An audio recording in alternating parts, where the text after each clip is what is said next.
उत्तर प्रदेश में ग्राम पंचायत चुनाव 2026 को लेकर सुगबुगाहट तेज हो गई है और इसी के साथ गांव की चौपालों से लेकर चाय की दुकानों तक सिर्फ एक ही चर्चा है कि आखिर इस बार आरक्षण का ऊंट किस करवट बैठेगा। यह समझना अत्यंत आवश्यक है कि उत्तर प्रदेश में पंचायत चुनाव सिर्फ सत्ता का खेल नहीं, बल्कि ग्रामीण विकास और सामाजिक न्याय की दिशा तय करने वाला एक महत्वपूर्ण संवैधानिक ढांचा है। अक्सर यह सवाल पूछा जाता है कि किसी गांव की सीट का निर्धारण कैसे होता है और क्या इसमें कोई प्रशासनिक हेरफेर की गुंजाइश होती है। असलियत यह है कि उत्तर प्रदेश पंचायती राज अधिनियम के तहत यह पूरी प्रक्रिया पूरी तरह से गणितीय गणना और नियमों पर आधारित होती है, जिसमें किसी भी व्यक्ति या अधिकारी की व्यक्तिगत इच्छा का कोई स्थान नहीं होता।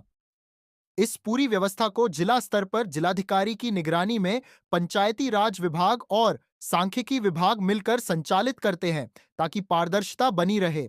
आरक्षण तय करने का सबसे पहला और मुख्य आधार उस क्षेत्र की जनसंख्या होती है। किसी भी ब्लॉक के भीतर आने वाली ग्राम पंचायतों में अनुसूचित जाति, अनुसूचित जनजाति और पिछड़ा वर्ग की आबादी का जो अनुपात होता है, उसी के आधार पर सीटों का आवंटन किया जाता है। प्रशासन सबसे पहले उन गांवों की सूची तैयार करता है जहां एससी या एसटी वर्ग की आबादी सबसे अधिक है और इसी घटते हुए क्रम में आरक्षण की श्रेणियां तय की जाती हैं। यदि किसी गांव में किसी विशेष वर्ग की जनसंख्या का प्रतिशत अधिक है, तो स्वाभाविक रूप से उस गांव की सीट उस वर्ग के लिए आरक्षित होने की संभावना सबसे प्रबल हो जाती है। इसके साथ ही एक महत्वपूर्ण पहलू रोटेशन सिस्टम यानी चक्रानुक्रम का होता है, जो यह सुनिश्चित करता है कि लोकतंत्र में हर वर्ग को बारी बारी से नेतृत्व का अवसर मिले। रोटेशन का अर्थ यह है कि यदि कोई सीट पिछली बार किसी विशेष वर्ग के लिए आरक्षित थी, तो इस बार नियमतः उसे दूसरी श्रेणी में भेजा जाएगा, ताकि वर्षों तक एक ही वर्ग का एकाधिकार न बना रहे। गांव का नंबर निकालने की प्रक्रिया भी बेहद व्यवस्थित होती है, जिसमें ब्लॉक को एक इकाई माना जाता है। ब्लॉक के भीतर की ग्राम पंचायतों को उनके वर्णानुक्रम या प्रशासनिक कोड के हिसाब से सूचीबद्ध किया जाता है और फिर राज्य सरकार द्वारा निर्धारित आरक्षण प्रतिशत को उन पर लागू किया जाता है। उदाहरण के तौर पर, यदि कुल सीटों में से 21% सीटें अनुसूचित जाति के लिए आरक्षित करनी है, तो जनसंख्या के अवरोही क्रम में शीर्ष की 21 पंचायतों को उस श्रेणी में रखा जाता है।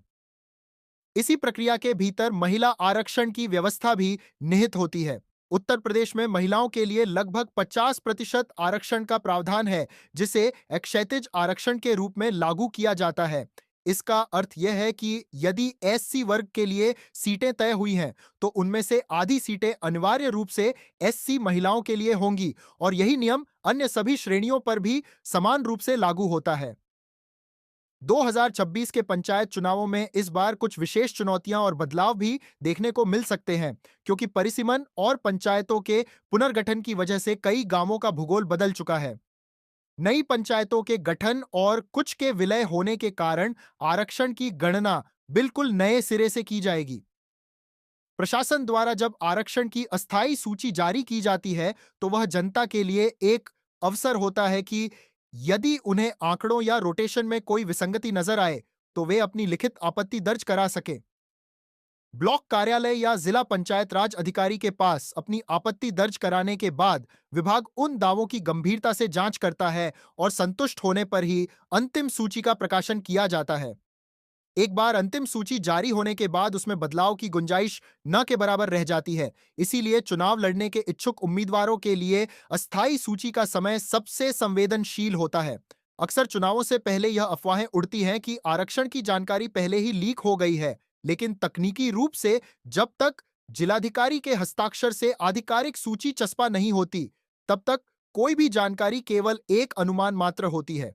यही कारण है कि मंझे हुए राजनीतिज हमेशा 2 या 3 विकल्पों के साथ अपनी तैयारी रखते हैं।